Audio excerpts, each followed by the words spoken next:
Welcome back. This is video lecture 18.3, and we're going to discuss the content of chapter 18, section 5, in which we introduce for the first time the famous first law of thermodynamics. Remember, we already had the zeroth law of thermodynamics, which was about thermal equilibrium. We're not really going to use it anymore. The first law of thermodynamics, however, is very fundamental, as I will explain as we proceed. Now, one of the picture type ways of understanding the first law of thermodynamics, or a tool for helping us to understand the first law, is what's called a PV diagram.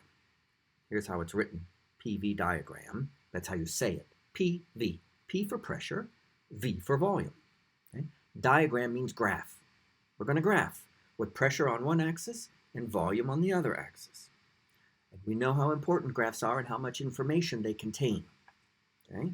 We're going to use PV diagrams to apply the first law of thermodynamics.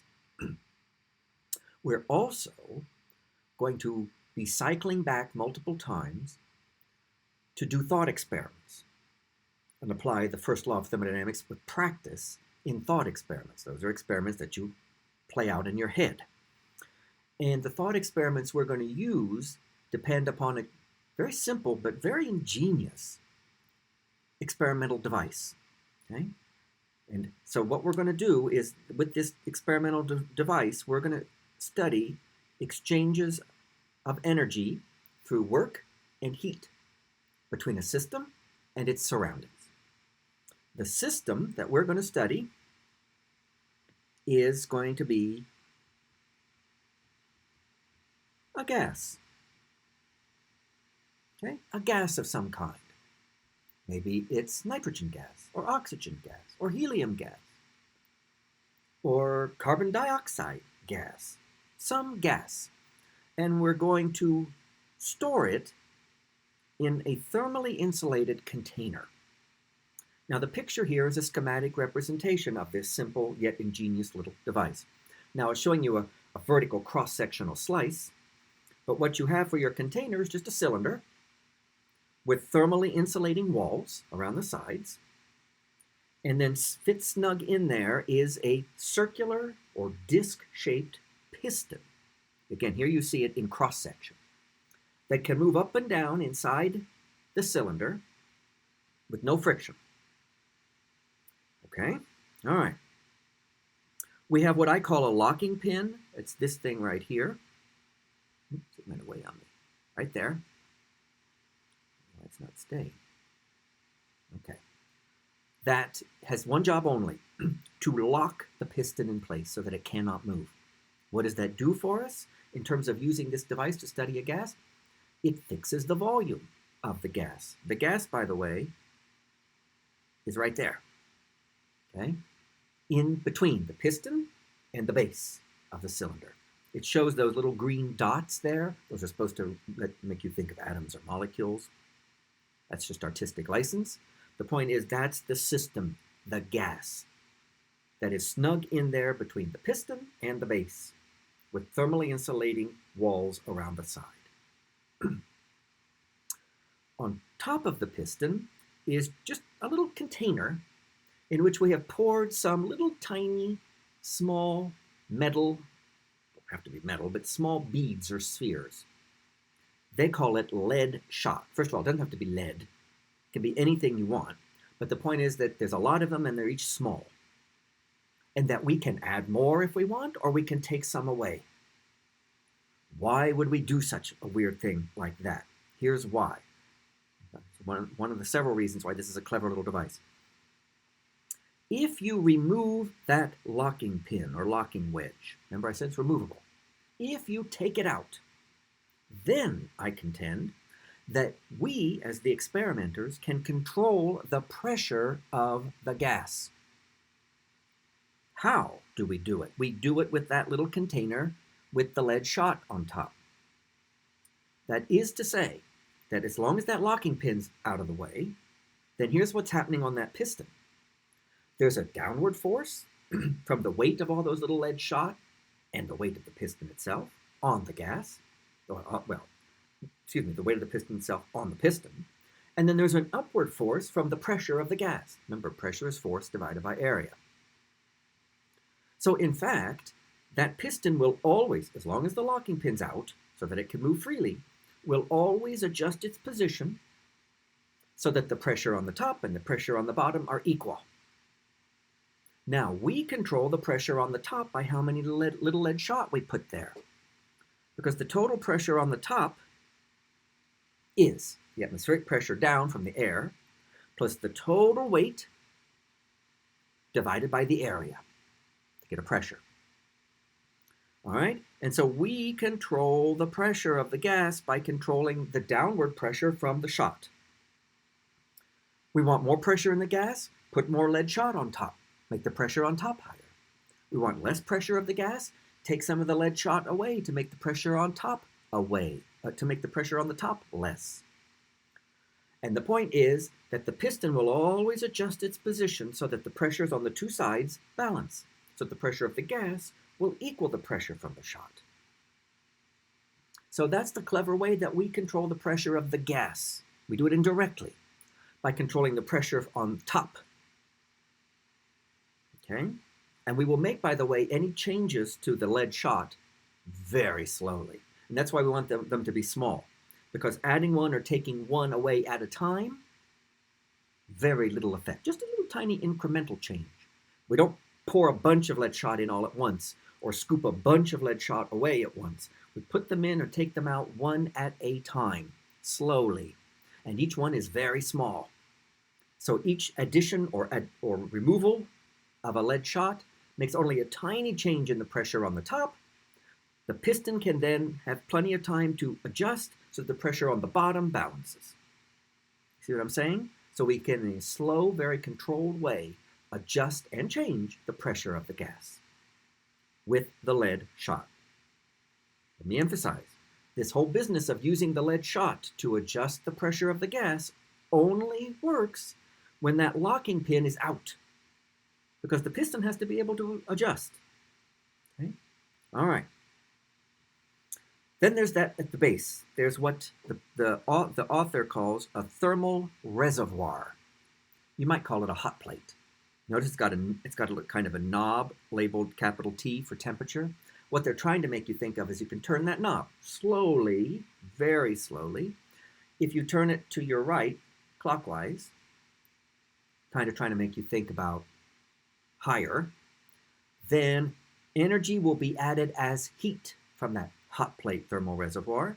And so there will be a Q into the gas that way. Q would be positive in that case.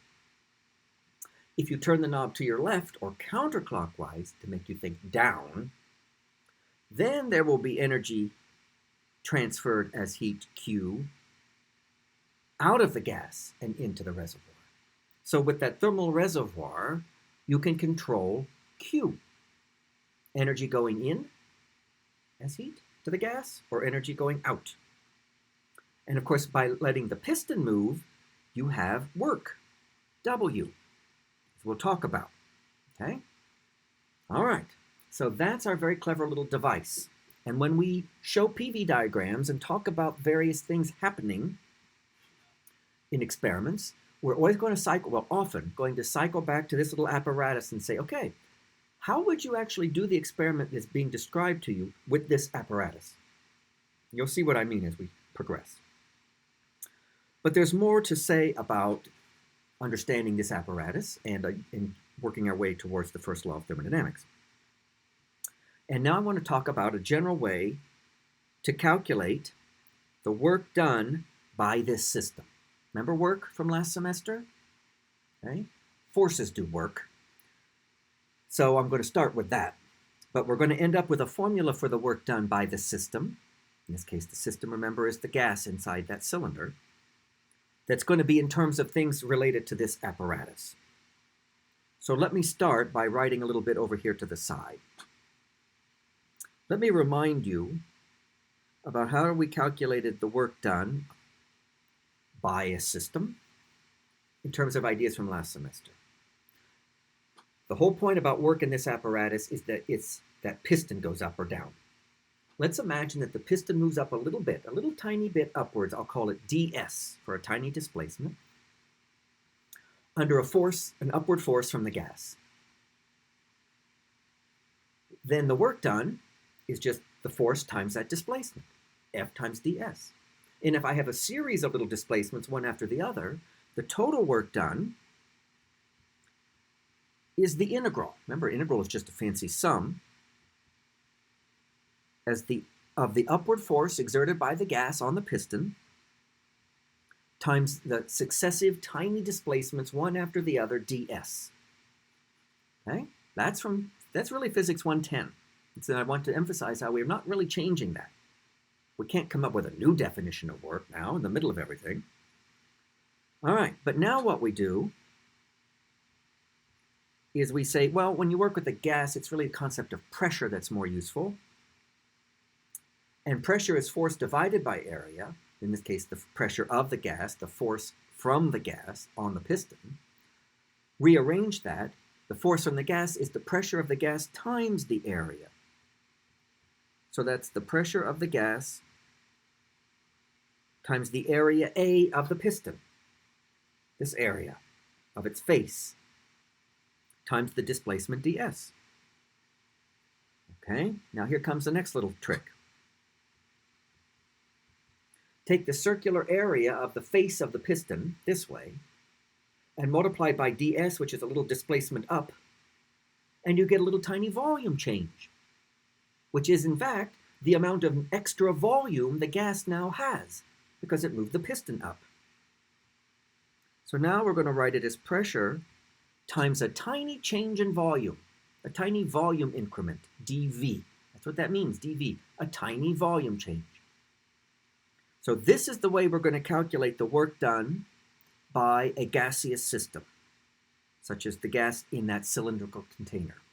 We're going to have to do the integral of the pressure with respect to volume, P dV integrated from the initial volume to the final volume to account for the volume change. That's the integral we now use to calculate work done by our gaseous system. And that's what I've written down over here. Okay? Now, this notation, I've written it that way just to emphasize that it's the pressure of the gas as a function of its volume. We have to know that. If we're going to do the integral, we have to know how the pressure of the gas depends upon the volume, because it's an integral with respect to volume. I'm going to show you a little example here in just a minute. But I want you to understand that that's our expression for calculating work pretty much for the next two chapters, or this chapter and the next one. We do the integral of the pressure of the gas with respect to volume, starting at the initial volume and ending at the final volume. And here's a very simple thing to remember, but very useful. The work done by the gas is greater than 0, positive, if the final volume is larger than the initial volume. If the gas expands. And the work done by the gas is a negative quantity if the final volume is less than the initial volume. The gas contracts. Okay? That's also very important. There's a sign convention with work done by. Positive, work done by the gas is positive if its volume gets bigger, and negative if its volume gets smaller. Now I do want to say one more word about doing that work integral, W by. Giving myself a little bit of room here to write. In order to calculate the work done by our gaseous system, we must integrate from the initial volume to the final volume the pressure expressed as a function of volume, dV. We have to know how P depends on V. There may be more than one way, okay, that we will know that. But here's one way we might know.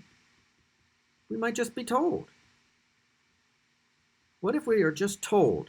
Well, there's an experiment that's been done where the pressure is a linear function of the volume. It's just some constant C times V. Okay? Where C is a positive constant. I mean, it's quite possible you're just going to be told that. Somebody has done an experiment in which they controlled the pressure and the volume together such that they were linearly related. How would you calculate the work done by the gas in a situation like that? You would substitute this form right here for the pressure as a function of volume, okay, right in the integrand. And then you do the integral. So let's do that. So now we're integrating from V initial to V final, a constant C times the value of V times dV. V, the volume, is the variable of integration. Now we use rules of integration, just like the variables, instead of V's, you had X's. It's the same thinking. C is a multiplicative constant, so you can pull it out front of the integral. So I have C times the integral from V initial to V final of V dV. Now that's the same integral as the integral of x dx, x to the 1 power dx, from x initial to x final. And I think you know how to integrate x to the 1 power dx. It's x squared over 2. And then all you got to do is put in the limits, but now we write it with v. So that's c times v squared over 2, with the limits being v initial to v final. So we get the following symbolic expression for the work done by the gas in this particular experiment. I've got a c over 2 out front. Then I have v final squared minus v initial squared. And if I've given that constant c the value, and I know the final volume and the initial volume, I plug in the numbers, and that's how much work was done. It's that simple. If we are given, or can somehow deduce, how the pressure depends on volume. Okay? And then we do the integral. Another possibility is we might be given a plot of pressure versus volume. And then the integral of P dV, an integral is area under a curve. And if the plot is pressure this way and volume this way, then it's just the area under the curve. That's the integral, that's the work. And of course, the plot of pressure this way and volume this way is called a PV diagram. Okay? So with a PV diagram for a given experiment, using our apparatus that I showed you, we can figure out, in some cases, actually get actual numbers for the work done by the gas. So now let me start showing you some PV diagrams. Okay? And start practice at interpreting them. All right, here is the first example PV diagram. Notice pressure on the vertical axis, volume on the horizontal axis. What you have to do in a PV diagram is you have to have dots to represent your starting state, like right there, and another dot to represent the ending state. Where did you start and where did you end up? Okay? So we're going to first do an experiment in which the first process goes from point I to point A. And so we draw the PV diagram, and it's this horizontal line going right across. That's part of the PV diagram. And there's an arrow on that little segment I just drew. That's important, not because I'm talking about vectors here, but because you have to know which way the process proceeds in the diagram. It could go one way or the other. This arrow points to my right. So I know I'm going to now talk about the process that I'm going to denote IA. That means going from point I on the diagram to point A along that horizontal line to your right. How would you describe that experiment, that process IA? Here it is, based on that picture. The gas expands because the volume gets bigger, right? Going to the right, the volume's getting bigger, at constant pressure. How do I know that? because it's horizontal line, and the vertical axis is pressure. So process IA, right from that diagram, I can tell you, is when the gas expands at constant pressure. Now here's a question I want you to think about. How would you do that process IA as an experiment using the apparatus I just showed you? How would you make the experiment proceed so that you get a PV diagram that like process IA using our apparatus? I'd like you to sit and think about that for a minute. Pause the video and think. And when you think you've got an idea, come back and we'll talk about it. Okay, have you thought about how to do the experiment IA? Expansion of a gas at constant pressure. Okay? All right, let's think about it. Here, I'll talk this one through in some detail so you understand what I want you to think about. First, I want the gas to expand. I want the volume to get bigger. I want the volume to change. I have to remove that locking wedge to even allow the piston to move up or down. That's thing one. Remove the wedge. Then I want the volume to get bigger. So I want the piston to go up. But I don't want the pressure of the gas to change, right? How do I get that to happen with that apparatus? Right? First, once the locking wedge is removed, how do you control the pressure of the gas? By controlling the pressure on top of the piston with the lead shot.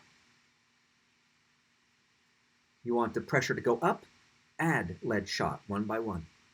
You want the pressure to go down, take lead shot away one by one. You want the pressure to be constant. What do you do with the lead shot? Nothing. Do not touch them. Then the pressure on top is constant. And therefore the pressure on the other side will always be constant. Remember, the piston will automatically adjust to make the pressures on the two sides equal. So don't touch the shot. That way you've kept the pressure constant. But I also want the volume to get bigger. How am I going to get that to happen? What's the only other thing I have at my control in the apparatus? I've taken out the locking wedge. I cannot touch the lead shot. What's the only other thing at my command? That hot plate or thermal reservoir at the base. What's your intuition tell you which way you should turn the hot plate if you want the volume to go up? Turn it up, i.e. add energy as heat. Okay? All right, that's how you would do process IA with our apparatus. Anyways, there's the PV diagram. Just looking from I to A. What I've also done is I've shaded the area. Well, I cross-hatched it. Now I'm going to shade it. I'm going to shade the area under the diagram from point I to point A. It's that yellow area I just shaded. That shaded area is the work done by the system for process IA. It may be hard to read. I labeled that WIA. And because the final volume, which is right there, is greater than the initial volume, or the volume at point A, I should say, is greater than the volume at point I, it expanded, then I know the work done by the gas is a positive number, not a negative number. When the gas expands, the work done by the gas is positive. And we also talked our way through on physical grounds that there will have to be energy added as heat.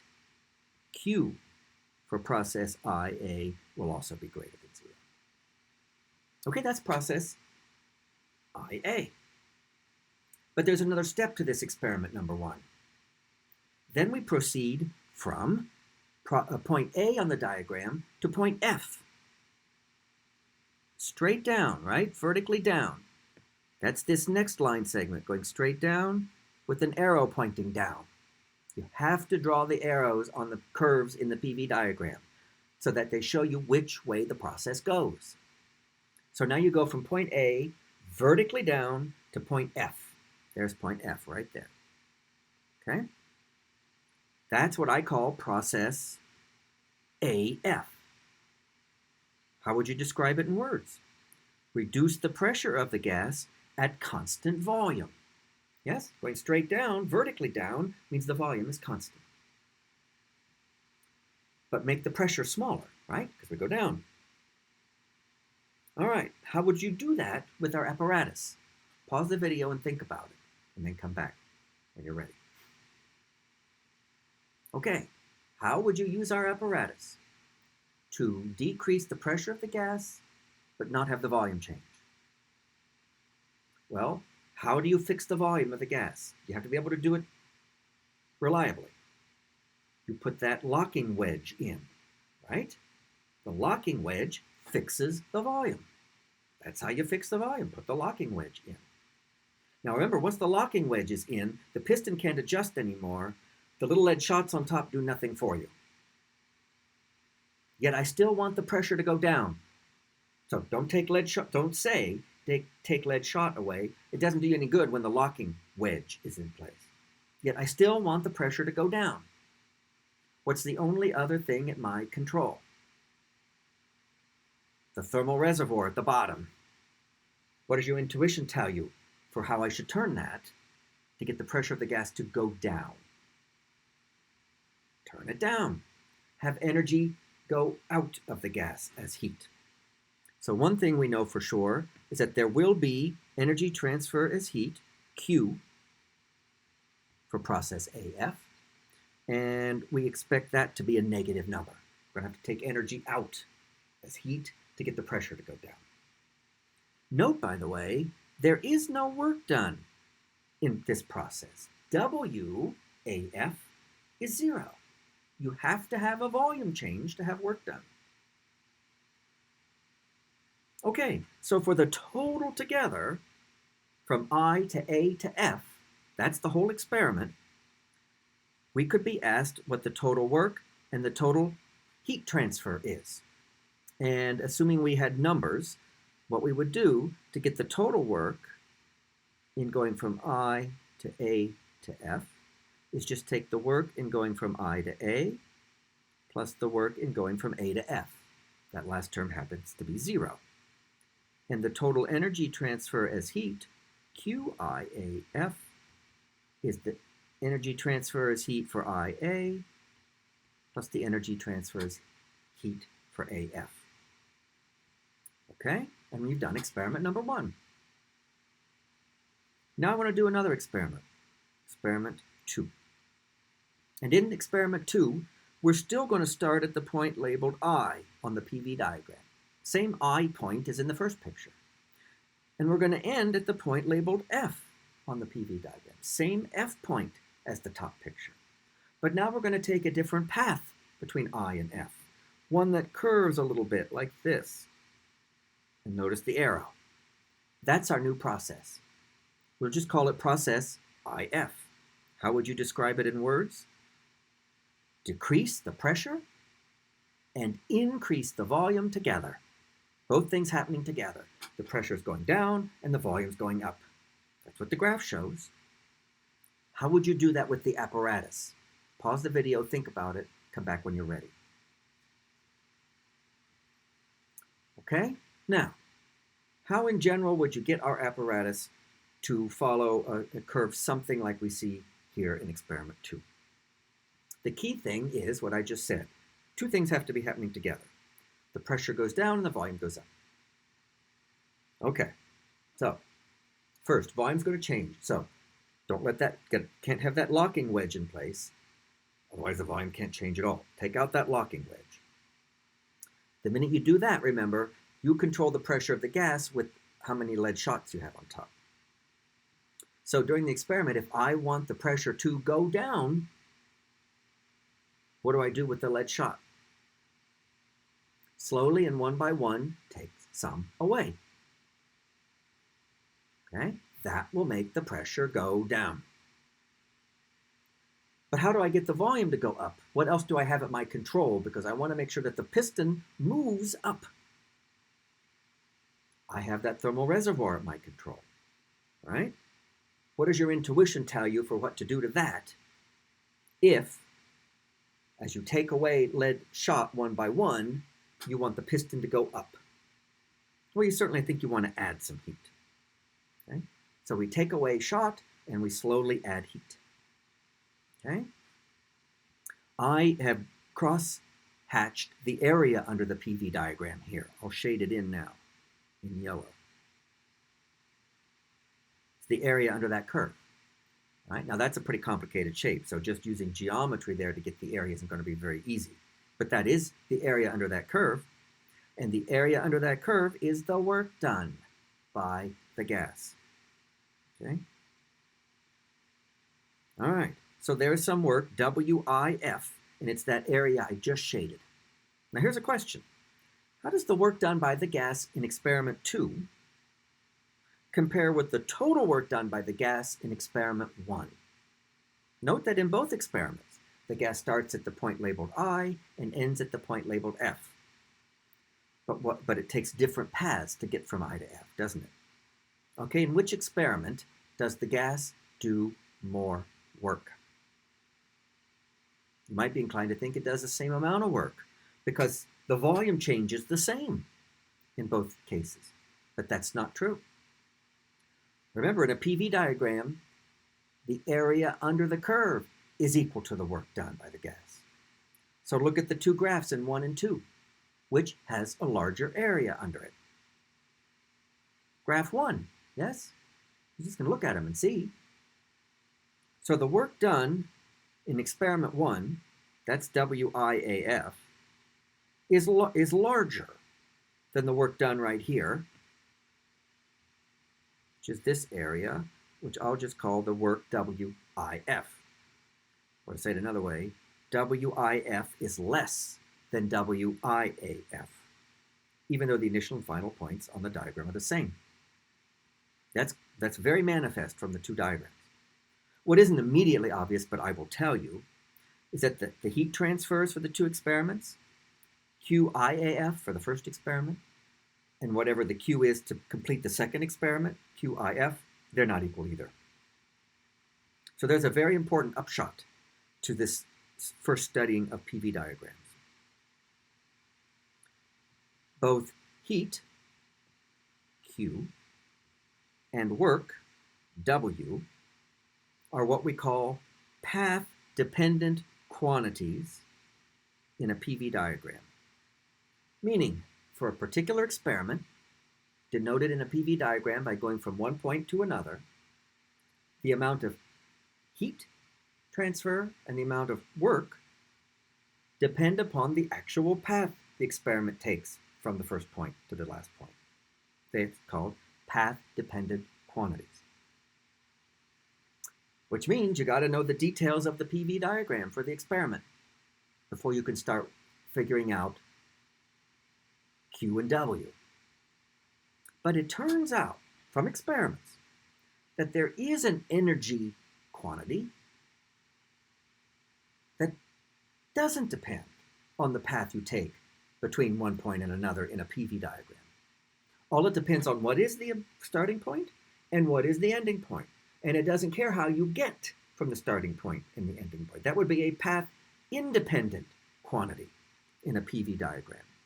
Okay? So there is a path-independent quantity in a PV diagram. And it turns out what that is, I will just denote, notice the delta symbol. Delta means change.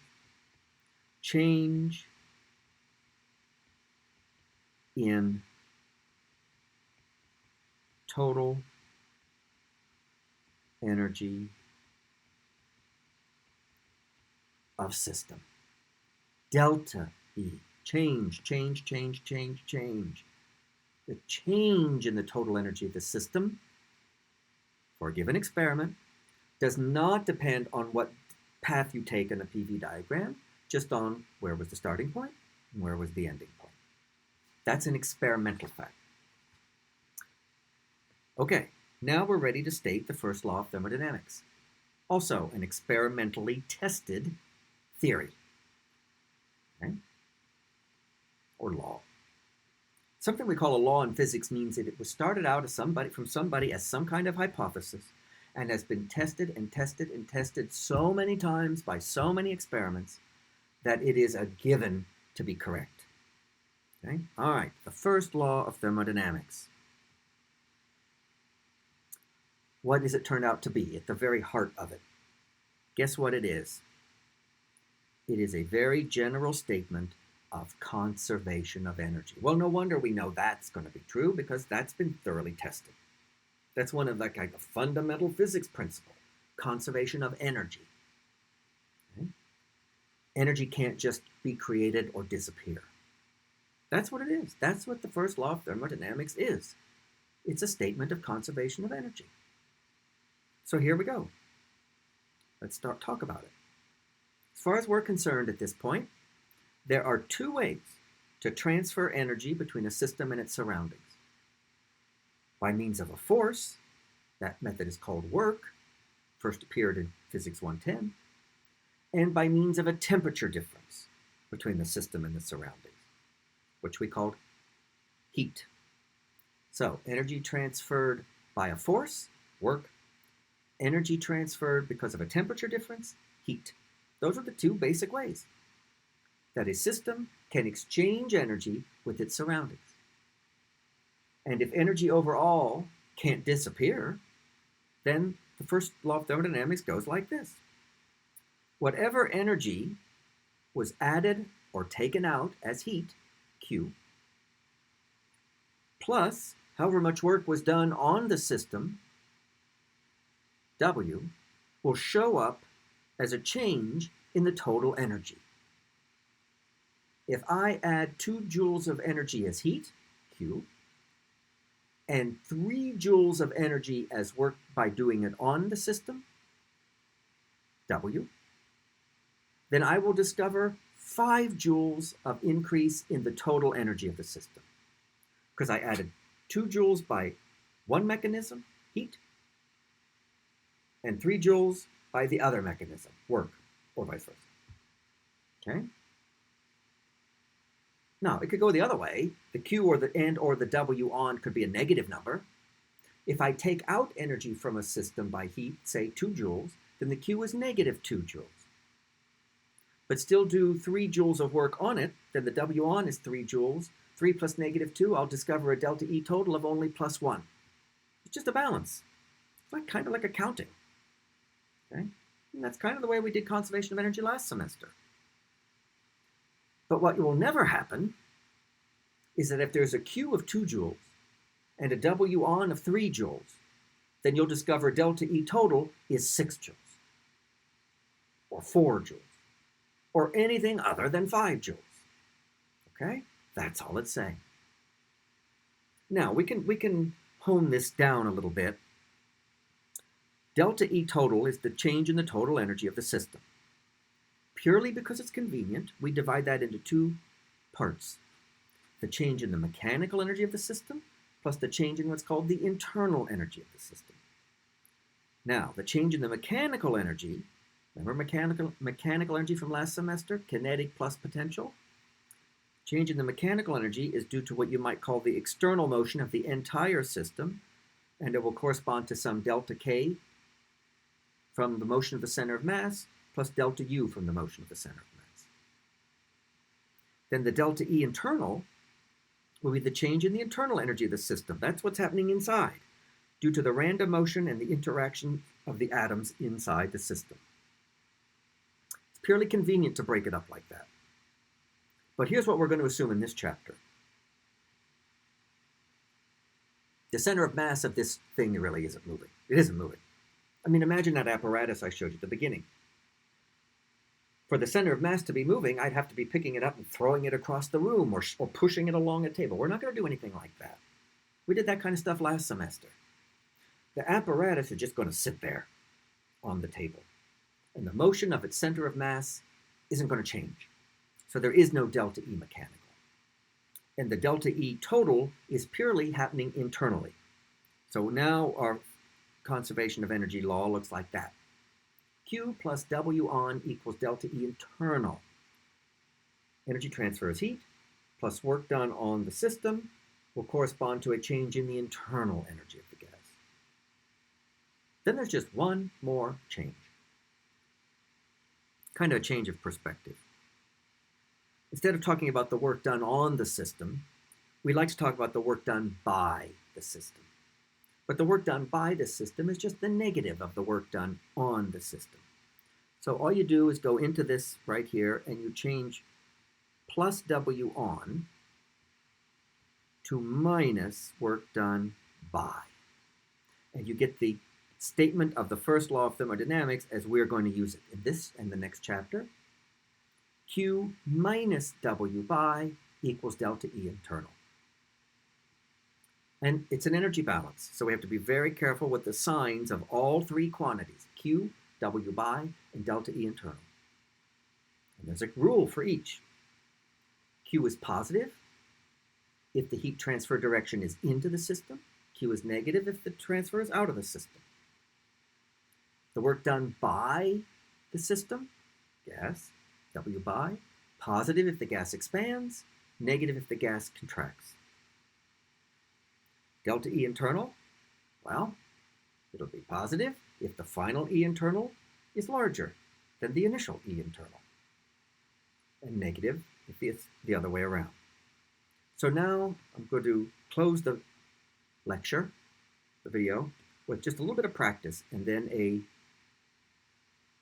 engagement exercise for you. So here's our first practice with PV diagrams and the first law of thermodynamics. We have, well, you can see we've got a PV diagram, pressure versus volume. We've got a starting point labeled I and an ending point labeled F. And we're going to do 3 different experiments represented by 3 different PV diagrams. All right? There's the first one below. See, it dips down and then goes over. Notice the arrow. That's process 1. Process 2 goes in a straight line pretty much from I to F. Process 3 goes up a little bit and then down from I to F. And process 4 goes up quite a bit and then down. But they all start at the same I and end at the same F. 4 distinct experiments with 4 distinct PV diagrams. First question. Rank the 4 paths according to the work done by the gas, largest to smallest. I'd like you to think about that, pause the video, and then come back.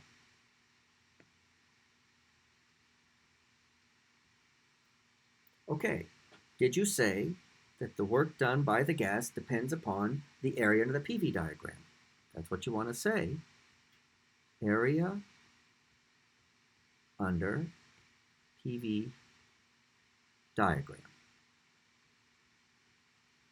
Now I am going to add one more thing. Multiply that by a sign, i.e. a plus or minus 1. Plus 1 if V final is greater than V initial. It expanded, so W by is positive. Multiply by the area by minus 1 if V final is less than V initial. It contracted. Notice that in both cases here, V final is larger. In all the cases here, V final is larger than V initial. The gas expands, the W by is positive. You don't have to worry about any negatives. So all you got to do is rank the work done by the amount of area under the curves, right? Which curve has the biggest area under it? And then the next, and the next. 4, then 3, then 2, then 1, right? You can look right at them and see that. So the ranking here for the W bys is it's biggest for 4, next biggest for 3, next biggest for 2, and smallest for 1. And we've answered A. Now let's go to B. Rank the paths according to the internal energy change, delta E internal of the gas, largest to smallest. Okay, think about that for a minute, pause the video, and then come back.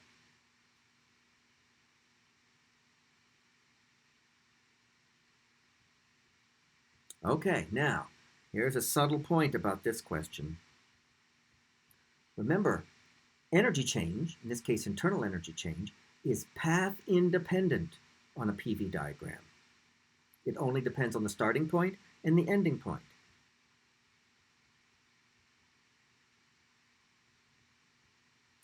But all 4 of these experiments have the same starting point And they have the same ending point, right? Do you see where this is headed? All the delta E internals are equal. They all four tie. It's very important that you see that. Internal energy change is path independent on a PV diagram. So all four of those experiments result in the same delta E internal. Then we're left with part C. Rank the four paths according to the energy transferred as heat, Q, largest to smallest, worrying about positives and negatives too. Pause the video, think about it, and then come back.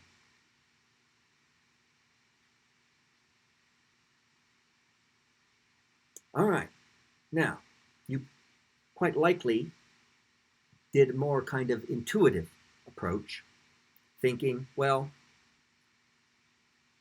in path 4, I had to have the pressure go way up before it came down. That's probably going to require a lot of heat.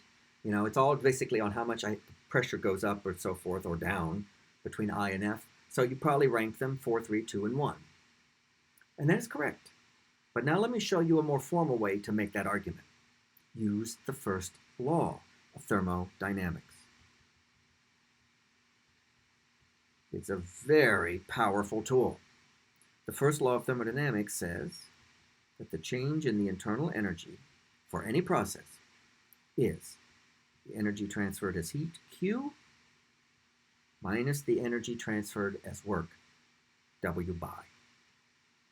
Let's rearrange that algebraically and solve for Q. Do the algebra correctly.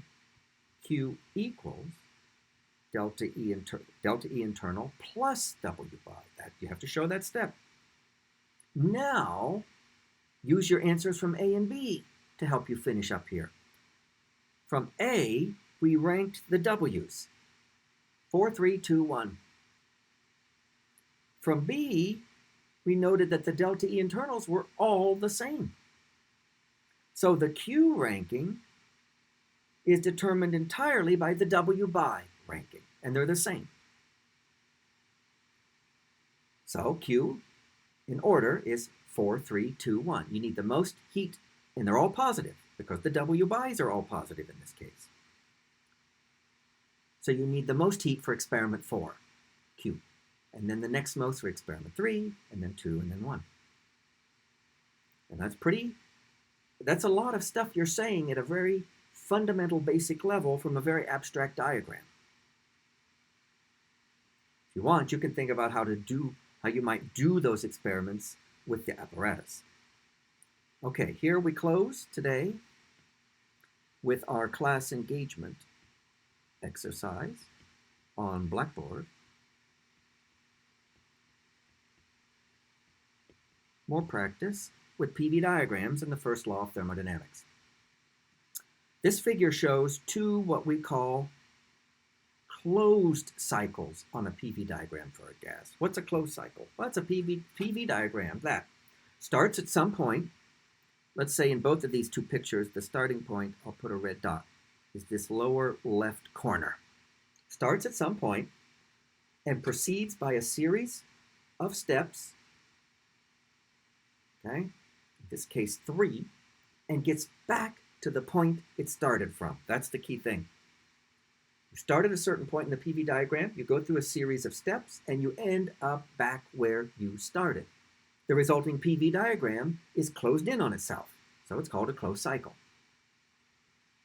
The 3 parts of cycle 1 are the same length and shape as those in cycle 2. In other words, that curved part right there and that curved part right there are exactly the same. That horizontal part there and that horizontal part there, exactly the same. That vertical part and that vertical part, exactly the same in those 2 diagrams. Or cycle. Here's the first question.